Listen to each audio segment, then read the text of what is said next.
Welcome to your favorite television show, The Final Voice TV. Research has shown that 42% of the world's population, the youth of the world will be seen in Africa. This suggests that we're going to have youth who will come to continue this trend of importing goods and not being able to produce more to export. This also suggests that we will continue to have young ones malnourished. So who is to produce? And why do we have high food prices in Africa? How do we mitigate rising food prices in Africa? Today we talk about food security, hunger, and poverty, and perhaps the way forward in Africa. To do this discussion with me in the studios is Mr. Poul Basel Akena. He's an expert in food security, hunger, and poverty. I'm going for a break. When I return, Mr. Basel joins me in the studios. Welcome to the studios of Final Voice TV, Mr. Akena. Thanks, Charles, for having me tonight in your show. Yeah, so you are an expert in food security, hunger, and poverty, and you are the right person for this show. That is why we have to bring you to the studios and talk about food security and the way forward for Africa. Well, it's an honor to be on this important platform today discussing such an important subject concerning our continent, Africa. Just to give you a brief introduction about myself, Charles, my name's Akena Ceasar Poul Basel. I'm an agricultural economist by profession, and I am a researcher.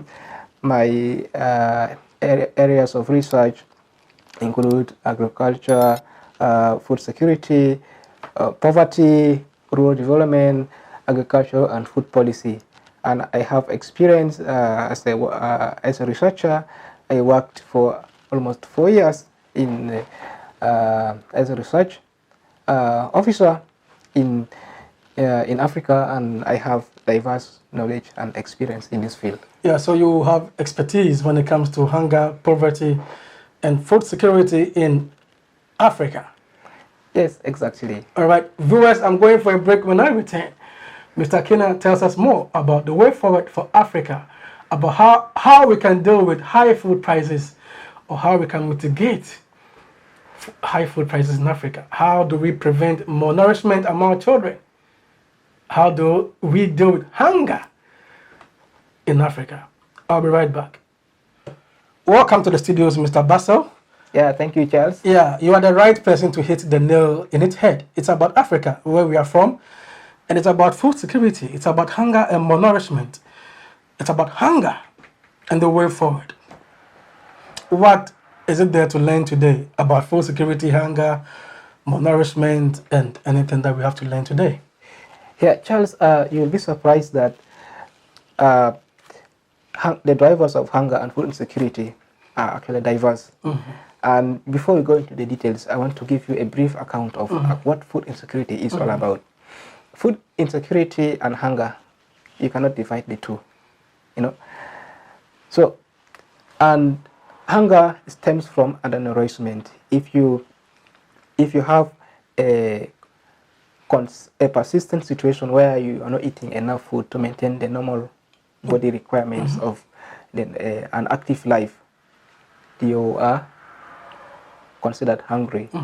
And so food insecurity is a situation that arises when you, as an individual, do not have does not have enough food for that you need to get, and this arises from access problems. When you don't have food accessibility, you won't get enough food that you require for your body, and accessibility is influenced by a lot of factors such as income and related factors. Yeah. So in brief, this is what I can say about hunger, undernourishment, and food insecurity. Yeah. So food security is interlinked with hunger and malnourishment. And if I understood what you said well, food security gives us two things to note: affordability and availability. Yeah. Food can be available, but when people cannot access it, they are still... That's why food insecure. Yeah, and there is a saying in our parlance that a hungry man is an angry man. And when people do not have so much food to eat, then you have so much demonstrations happening in that continent. Yeah, so thanks for your explanation. This is Final Voice TV. Mr. Basel is an expert in food security, hunger, and poverty issues in Africa. He studied in Germany, and he's learned a lot about some of these things in his master studies. This is Final Voice TV. We are still on the subject. Yep. So we have to produce more food to mitigate rising food prices in Africa. Exactly. Or what's your view about that? Is it about production, or is it about technology? What do we do as Africans to mitigate rising food prices? Okay, Charles, some of what I'm going to say in this discussion do not only arise from my studies, but also from my experience as an expert in the field. So, you know, food insecurity, when it comes to Africa, is associated with poverty.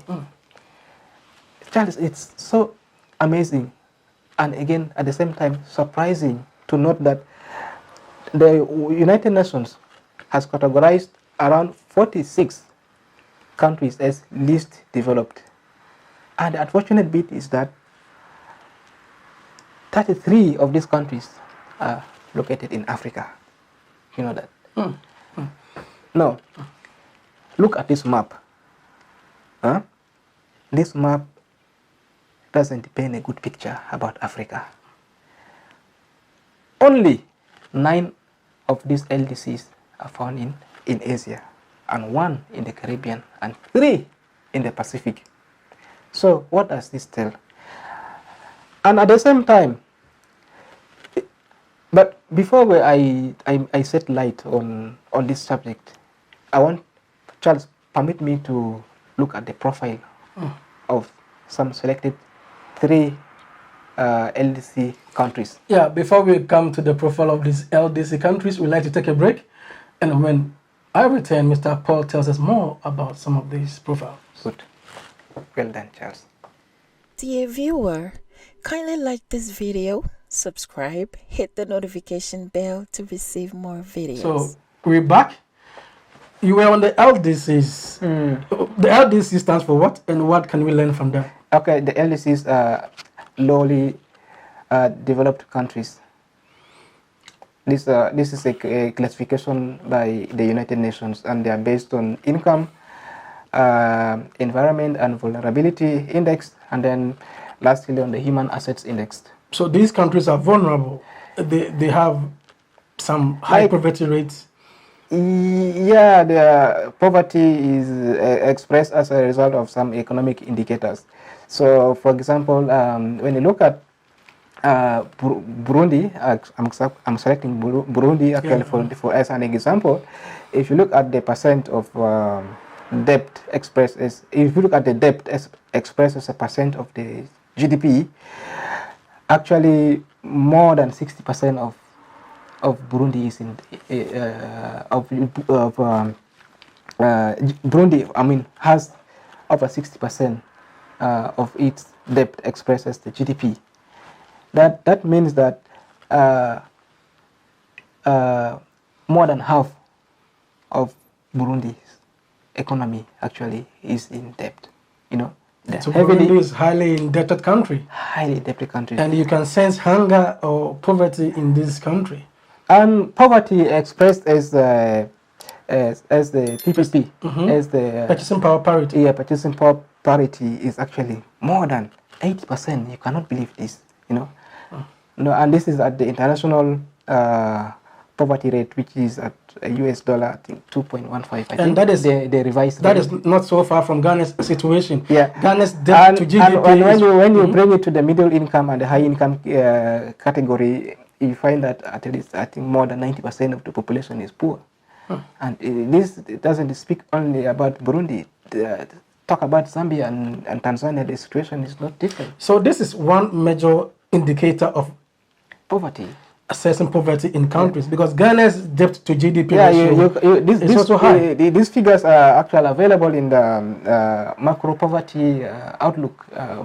These figures can be checked anytime Yeah, you want you to can check them in the macro poverty outlook indicators report by the World Bank. Oh, okay. So the World Bank provide these figures. Yeah. And they can be checked by everybody. Yeah. Yes. Yeah. So let's look at a nation like Ghana. Ghana's debt to GDP ratio is now higher than 80%. So it's another indicator of knowing people are suffering, and you have inflation is rising to almost 40%. These are indicators, basic indicators, to show that people really need some kind of help when it comes to hunger, poverty, and food security. So what else do you add we learn from this topic today? So actually, this brings you back to the point of the Sustainable Development Goal, especially goal number 1. Sustainable Development Goals. Yeah. The Sustainable Development Goal demands us to end hunger and all forms of poverty by 2030. You know, unfortunately, the projections are not interesting. Instead, by 2030, we are expected to have around 670 million people hungry. 670 million hungry people in the world. And again, the situation is not interesting in Africa, because as we look from this map, this is a recent report produced by WFP and FAO, and it doesn't really paint a good picture about the general situation in Africa, Charles. Yeah, so there is the map you're watching. Viewers, if you're watching me, this map it talks about is the early warning of hunger hotspots within Africa. Yeah, so this is a projection starting from October this year up to January next year, January 2023. And if you look at the map, you realize that most of the countries a lot of countries in the East African region, for example, Ethiopia, South Sudan, Somalia, they are hotspots of highest concern. You know, Somalia, South Sudan, North Sudan. South Sudan, not South Sudan. South Sudan, and Ethiopia. Now in the west you have Nigeria. Yeah, and then the whole of the Sahel countries. Do you know them? No, tell me more about the Sahel countries. They include Burkina Faso, Chad, Niger, Mali, and Mauritania. So all these countries are hotspots of very high concern, according to the WFP and FAO classification. So you can feel hunger when you go to these countries. Yeah, and then lastly, you have countries of high concern, and these Malawi, Zimbabwe, and Madagascar. So if you look at the poverty map and then the hunger map, you see that the two are interrelated. The countries that are hungry are showing also a poor profile when it comes to poverty ranking. And Charles, another close association is that these hungry countries, if you look at them from another perspective, you realize that these countries are associated with one or two forms of conflict. For example, Somalia, Nigeria, Mali, Burkina. You have the phenomenon of terrorism and conflicts, bandits, livestock herders with crop farmers fighting over scarce resources like water and access to pasture problems. No? On the other hand, look at South Sudan, Central African Republic, Democratic Republic of Congo, civil war. You know. Now, these countries are hungry and poor. So where then do the solutions to hunger come from? Charles, I want to tell you frankly, So before you hit harder, so are they undernourished or they are hungry? You didn't go much into undernourishment in your earlier submission. What is the difference between the two? Undernourishment, is it that when the food is there but the food doesn't supply the required nutrients to the body? Or the person is not having food at all? No, not about nutrients. When you're taking insufficient quantity of food to meet the body requirements, that is situation of undernourishment, Charles. Okay? Now, I was on the verge of explaining how we can get out of this mess. No? Now, I've a few moments ago, I've just given you the relationship between hunger and poverty and conflicts, you know. So this brings me to the point that the drivers of hunger and poverty are within. First, we have seen that the countries that are experiencing hunger and extreme poverty are facing one or two forms of conflict or violence. So to stop hunger and poverty or to reduce this problem, we don't need to have solutions designed from the space or in the laboratory. We don't have to go to the laboratory or the space for any solution. Please end the fighting. Stop the wars and all forms of violence. Give people access to their land and productive resources so that they can put them into proper use. You know, that's the first solution. What about land tenure issues in Africa? People who need land, but they're not getting the land to produce food because the lands belong to families and individuals. Yes, with rights, in a normal situation where there are no land tenure conflicts, where land is easily available and farmers don't have access to their land because of conflict. What you do, the first thing is first stop the conflict. The issue of land allocation or tenure issues, that one should come at a later phase when people have settled down. All right. So I'm going for a break. When I return, expert number one, Mr. Bazil, tells us more about food security, hunger and poverty issues in Africa. I'll be right back.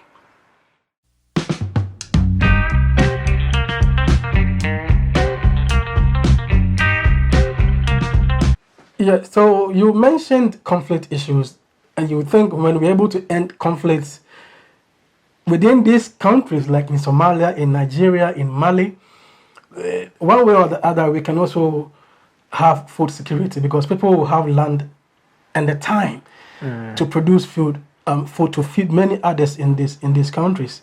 What else do we learn? What do we do to mitigate hunger and poverty?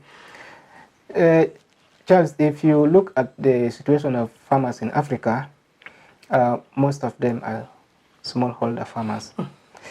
Why are they called smallholder farmers? Because they produce unlimited acreage, like 1 or maybe 2.5 acres, and that doesn't meet their food requirements, including the other household needs that they need. Household needs, for example, the harvest is insufficient, to push them through to the following season, and you have a situation where the household or the whole community and the country is hungry as a result of that. So now you have the land. What must our governments do to make sure that we produce at scale? That is when people have the land. Yeah, people have the land. Others do not even have the land because of land tenure and property right issues in Africa. Yeah. But in this situation, you're referring to when someone has a land. Yeah, we have a lot. I know a lot of situations where countries, where people actually have enough land, but they're hungry. Take for example, the situation of South Sudan. They have a lot of land, unutilized, virgin land. But more than half of the population is hungry, And agricultural mechanization has undergone a lot of transformation since the 17th or 18th, 19th century, from rudimentary tools such as stones to hand hoes, but unfortunately, the farmers in Africa, in many African countries are still using simple tools to produce food. In Europe, for example, people have used engine-powered tractors. And now we are coming to a situation where we are now using censored machines. In another situation, you can call them driverless tractors, whereby the tractor is sent using signals. Like a remoted. Yeah. It goes to the farm, applies the required amount of fertilizer, plows or irrigates the required amount of water in a particular section of the field, more in one part and less in another part based on what the soil water requirement, you know. And this comes from what the signals that the plant will give to the owner of the farm, to the farm manager, and then he programs his machines and they just go and do the work in the farm. And now we have another challenge, problem of capital.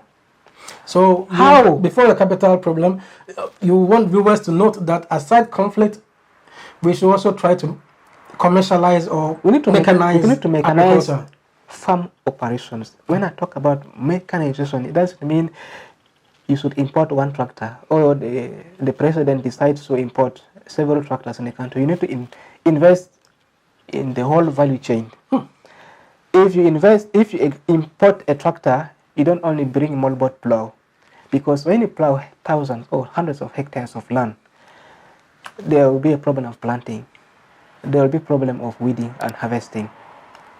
You know, the success of having mass production lies in a complete value chain of mechanization, without which, Charles, we shall continue to languish in food insecurity and poverty. Yeah. You know. Yeah. So we should end conflict in Africa and spend time in production and not fighting. We should mechanize our farms or commercialize agriculture to produce more food, not only buying tractors, but buying processing plants. And you also buy the tractor if you need the moldboard plow. You need the harrowers because you're going to have a very rough and heavy tilt. You cannot plant like that. You need to make sure that you reduce the tilt into a fine plow so that you can plant your seeds and they can germinate well. You need to irrigate. Now we have another challenge of extreme climate disasters. On one hand, you have a lot of water resulting to flooding, and on the other hand, you have problems of extreme, prolonged dry condition or drought. Now, this mechanization problem and climate disasters, these problems are beyond the capacity of the smallholder farmers to handle.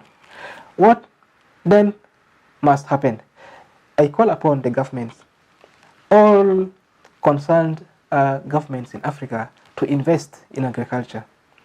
I know, Charles, there's high appetite for loans in Africa.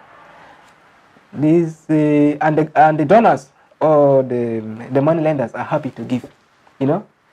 But if we borrow, we must borrow for the right reason. We borrow and invest in capital assets so that you can use it for more production, you know. We don't want a situation where, for example, Ghana is begging the IMF or the World Bank to bail them out of a very nasty economic situation. You know? And this happened actually, and they are still negotiating. Sorry to tell you that Ghana and Zambia actually reached out to the IMF recently for economic bailout because of tough economic conditions. Zambia has been chasing IMF for the past 5 years for a bailout. They have the land to produce. They are not producing. So what is the problem? So you mentioned commercialization of agriculture. You mentioned capital or loans, that if farmers can have access to loans or capital, they should invest it into assets and produce more. What about climate change? Does climate change has any impact on food security? A lot. Look, currently in the Horn of Africa, you have in Somalia, you have a situation in Ethiopia, and in I think northeastern Kenya, where it's reported that they have the worst drought ever in years. I don't know in how many years, and then the situation of the food security situation is not interesting. A lot of people are hungry, and you know what? The current situation, as always, they're sending in humanitarian support to this. Of course, it's good when people are in disaster situations. The first intervention is always to give them humanitarian support. So in these countries and in Africa at large, this has been the response criteria for so many years, and we have seen that the problem of hunger and food insecurity, hunger and poverty, is persistent.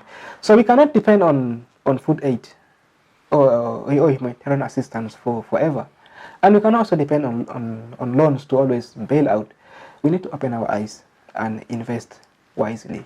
When you get the money, if IMF or World Bank gives you the money, please invest the money into capital assets such as roads, railway, market infrastructure, and agricultural machineries that will be used for more production of goods and services. Now, without which a lot of these highly indebted African countries will remain in this cycle of debt. And it's not really something interesting, Charles. You are right now, for example, or contributing to paying debts that you inherited. Yeah. And your children shouldn't be in the same situation. We have come to even increase the debt for the next 10 generations to pay. So Africa can actually produce more than borrowing money to feed its people. You watch the map and you see these countries that are highly indebted to foreign countries. How do they pay these loans? So you always remain poor because you're not able to pay loans. How do you even cater for your own people in Africa? This is Final Voice TV. This is where we end today's discussion. Thank you for coming to the studios, Mr. Basel. Viewers have learned a lot from you. The one, we should commercialize or mechanize agriculture in Africa. We should also think about climate change and its impact on food security. We should also think about loans and capital for farmers, which they can invest this capital into capital assets like machines, tractors, and many more to produce more. And the conflict issues, that countries within Africa should end these issues of conflict or bandits or these insurgencies across Africa. These does not even allow people to even go to their farms. Yeah, it's very true. These family wars, tribal wars, and what have you, does not allow people to even go to the farm to produce more food for the people.